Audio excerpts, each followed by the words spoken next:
Cobain's mother had said earlier that he had not been heard from for some 6 days, and she was concerned.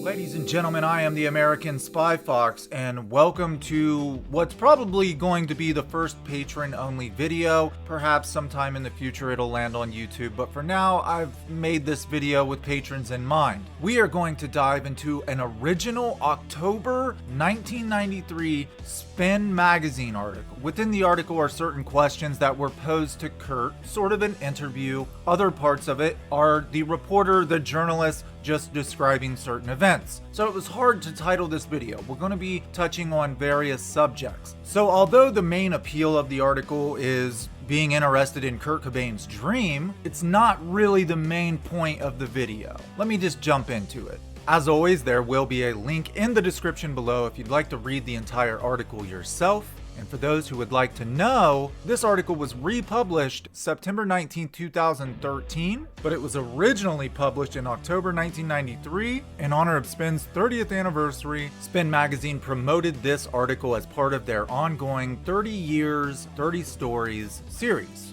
The article's subtitle wants to leave no room for your interpretation. Nirvana's success left a city and industry irrevocably changed. This is true. The world, in fact. And a reluctant Kurt Cobain in the spotlight. They still, as late as October 1993, they want you to believe Kurt Cobain still hates being famous. He's still not over the Vanity Fair piece that said him and Courtney were horrible parents. He's still not comfortable with being a rock star. In fact, if you read the first couple lines, fame has a vaporizing effect. It lifts and floats the celebrity into our most private venue, dreams. But for Kurt Cobain, our collective obsession seems like a car's stark headlights, freezing its unassuming victim in the glare. Basically referring to Kurt as the deer in the headlights. Frozen in time, doesn't know what to do, completely overwhelmed. Well, for any of you who really know your backstory on Nirvana, you know by October 93, Kurt is over that.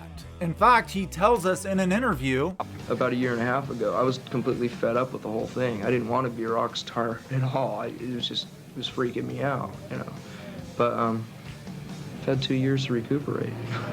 So we know that this interview we just watched took place in 93 or 94. Why? Because Pat Smear is sitting beside Kurt Cobain, and Pat did not join the band until 1993, the summer of 1993. And Kurt is telling us, yeah, I was messed up, but I got over it. I've had time to recuperate. You can tell by the smile on his face that he's saying, I'm kind of enjoying myself now. But for some odd reason, journalists, reporters, TV interviewers, they always wanted to paint him as this melancholy, sad, suicidal, woe is me, pity party kind of guy, even though in several different interviews, you can hear Kurt explaining to them, I used to be upset. Perhaps at one point I may have even been suicidal, but I'm not anymore. Here's another example. I was in pain. I mean, I was in pain for so long that I didn't care if I was in a band. I didn't care if I was alive, you know.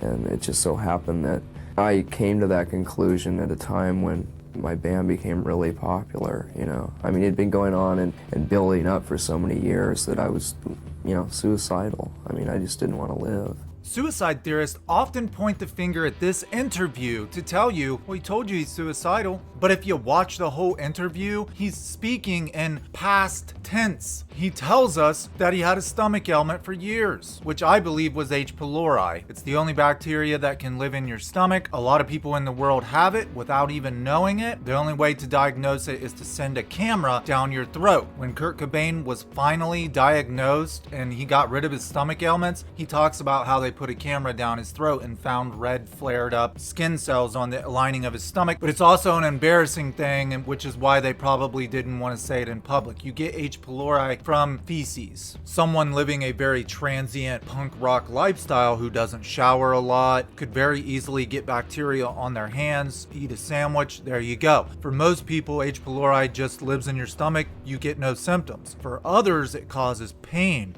nausea, vomiting, loss of weight, inflammation. It can even go as far as causing ulcers. I spoke to a doctor about it actually. Every time I go to the doctor, I have like tons of questions unrelated to my own health, and they seem to agree. Kurt Cobain probably had H. pylori, but who wants to announce publicly that they had a bacteria living in their stomach that only comes from feces? This means at some point he had to touch feces with H. pylori in it and then like eat. Who wants to tell the public that? The press would have had a heyday with it and made fun of it.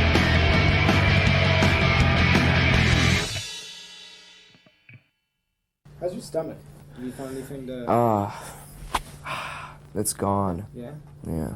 I finally have been prescribed the right stomach medicine after 6 years of being in constant pain. Finally, I haven't had a stomach problem for like over a year now. H. pylori often goes undiagnosed in like 90% of people because for 90% of people, they don't get any symptoms. Now, for the other 10%, they get horrible symptoms. And the only way that it can be diagnosed is by sending that camera down your throat, which Kurt described. Early this morning at 6 o'clock, I was sedated in the arm. He had this really long tube with fiber optic camera lens things shoved down my throat, and I remember waking up and I pushed the nurse away and I was going... What were they saying to you? They were going, Kurt, settle down. It's okay, it's okay. My throat was ripped open and I'm sore and I can't swallow. And then they gave me some penicillin. For transient homeless people who have no health insurance, no doctor is going to send a camera down your throat because you can't pay for it. But once you become a rich rock star and you have health insurance, then you can get it looked into. H. pylori can be gotten rid of with simple doses of antibiotic. Anyway, Kurt is speaking in past tense. He says about 1.5 to 2 years ago. Even Kurt Loder will go on to say he used to feel this way. He used to be suicidal. There's probably not one of us, including myself, who hasn't at one point in their life felt like clocking out. But it doesn't mean you do it, right? It just means you felt that way. Kurt was very open emotionally. Most of us don't talk about it. We don't get on camera on national TV and say, I was suicidal. We don't want people to think there was something wrong with us. For Kurt Cobain, he was very open. And after all, a sad rock star sells a lot more magazines than a happy rock star. Unfortunately for Kurt's legacy, journalists to this day know that talking about a sad, suicidal Kurt Cobain will sell more articles than a well-adjusted, on his way to new projects Kurt Cobain. Now that I have wasted nearly 10 minutes off the rails talking about something that I hadn't even planned on talking about in this video, let's get to the actual Spin magazine article. Fame has a vaporizing effect. Let's go to the highlighted area. This is quotes from Kurt Cobain. In my dreams, there's always this apocalyptic war going on between the right and the left wing, he says, sitting on the plush burgundy couch in his Seattle living room. The last dream I had like this was 2 nights ago. Courtney and I were in the Hollywood Hills, and Arnold Schwarzenegger was my neighbor. Son of a bitch. I was completely disgusted by the idea of living next to these people. So I think Kurt's talking about Hollywood stars, actors, movie celebrities, everything that Courtney Love wanted to be and paid her way into after his death. If Kurt Cobain would have remained alive, do you think he would have tolerated his wife pretending to be one of these people that he so much hated and loathed? Cobain speaks in a lilting Pacific Northwestern drawl, like a grungy Quentin Quentin Crisp. Here's something very interesting that I just found last night. I had come across this article a while back and I knew I wanted to make a video about it because it's the only article I've ever read where Kurt Cobain describes a dream he had. And reading this, it says, again, like a grungy Quentin Crisp. So I didn't know who Quentin Crisp was, so I looked him up. It turns out he was what I believe the British call a rent boy, a male prostitute. He'd done other things. He was known to pose nude at universities for art classes. He was a comedian, but when he was very young, he started out as a rent boy. And I thought that was weird that this journalist was comparing Kurt Cobain to an old gay man. And therefore, I remembered his name. Then, last night, something popped up on my phone about Kurt's daughter, Frances Bean, getting a new tattoo. And it described some of her old tattoos. One of her old tattoos is a portrait of Quentin Crisp. Remember, this article was written before October 1993. It was published in October 1993. This is what I think this means. As much as Frances Bean would have people believe she's not into her father, I think she wanted us all to believe that she wasn't a fan of her father because she wanted to be cooler than us. She wanted to be separate from us, you know what I mean? But she never knew her dad, so she could only know him through a fan's eyes and through her family's eyes. I believe that Frances, and rightfully so, is very intrigued with her father and highly respects her father and his legacy, and she even goes back and reads old articles about her father. I would bet that she read this article, said, "Hey mom, who the hell is Quentin Crisp, and why did this reporter compare dad to Quentin Crisp?" I bet she researched Quentin Crisp, and then for whatever reason she liked the guy and what he was all about, got a tattoo of Quentin Crisp because one reporter in 1993 compared her father to him. If Frances gets a tattoo, a portrait of Kurt Cobain, then she's just like every other fan. But to set herself apart, she gets a tattoo of Quentin Crisp, which represents her father, and no one has to know. No one's gonna bug her about it. Bam! Peanut butter and jam! What the fuck are you doing, Phil? And that's why they call me the American Spy Fox. Moving on, and as dreams do, it starts to get really weird. So I went down to where the oppressed people were starving on the streets, killing each other for a quarter. In one part of the dream, I was being honored for something, and the ceremony was at an S&M club. But it was a really nice one. It didn't have chains on the walls, just beautiful flowers, and lots of stars were there. Or lots of stars went there. Cobain glances up at the small plastic doll in a nun's outfit propped up on the mantle.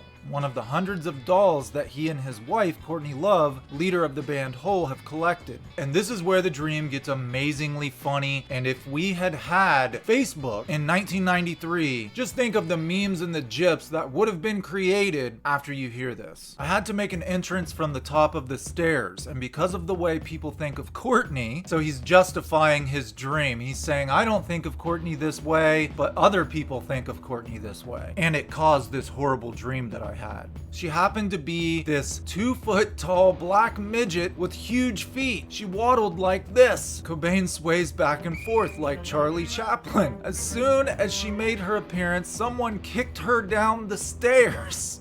I just started screaming. This is Kurt Cobain describing his wife in a dream, a 2-foot tall black midget being kicked down the stairs. Now, Kurt Cobain is a very smart man. And yes, he's saying, oh, I started screaming, it was horrible, it was a nightmare, I didn't like it. But at the same time, Kurt knows that this is going to be printed, and he knows the mental image that it's going to put in people's heads, knowing that people dislike Courtney. In 1991 and 1992, Kurt always takes up for Courtney. You never hear him saying anything even remotely negative. By late 1993, he's telling us about this dream. I think that speaks a lot for where their relationship had headed, where it had went. He didn't care as much about Courtney's feelings anymore. The article continues, as it would with anyone, the past 18 months have taken a fierce toll on Nirvana and the Cobains. They've struggled, coming to terms with their gargantuan stardom, straining to get their footing on the unfamiliar and sometimes brutal landscape of fame. The terrain has been dotted with obstacles, some mere potholes with some treacherous landmines. With the follow-up to Nevermind In Utero due on September 14th, and that should tell you this was not published until October, so they're saying it's In Utero's due on September 14th. Obviously, this was written even before September. It just wasn't published until October. The Seattle-based trio hopes to trade in its celebrity status for the more comfortable role of rock band, but erasing the lunacy of the months gone by may require more than a bracing blast of punk rock. I'm very much of the opinion that if Kurt was so uncomfortable with his celebrity status, he wouldn't have given interviews. He would have just stopped talking to people. But here they are still talking about, oh no, it's taking a toll on him. And of course the article, it goes on to talk about the 1992 Vanity Fair piece, which I've talked about several times, and how it affected Kurt's psyche.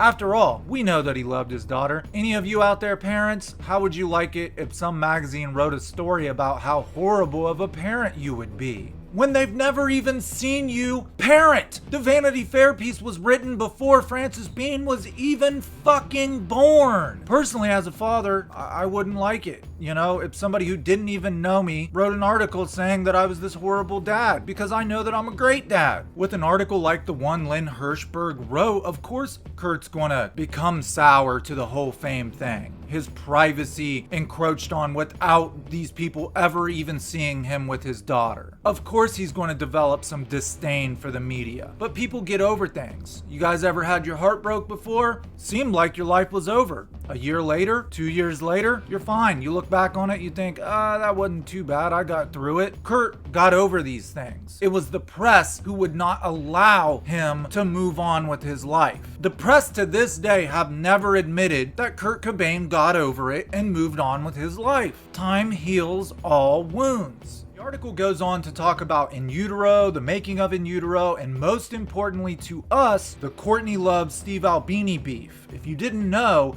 to this day, Courtney Love has lots of beef with Steve Albini. And that's what we're going to do in the next Patron-only video. We're going to go over the entire beef, how it happened, why it happened, when it started, how it developed over the years. Courtney Love did not want Kurt Cobain around Steve Albini. Steve Albini was more of a macho kind of guy, an East Coast guy. Courtney wanted to keep Kurt around passive men and passive women. She wanted to control him entirely. She did not want Steve Albini's machoism rubbing off on Kurt and having Kurt take the pants in the relationship. And I'll explain what I mean in that next Patron-only video. Thanks for watching. See you in the next one. Bye-bye.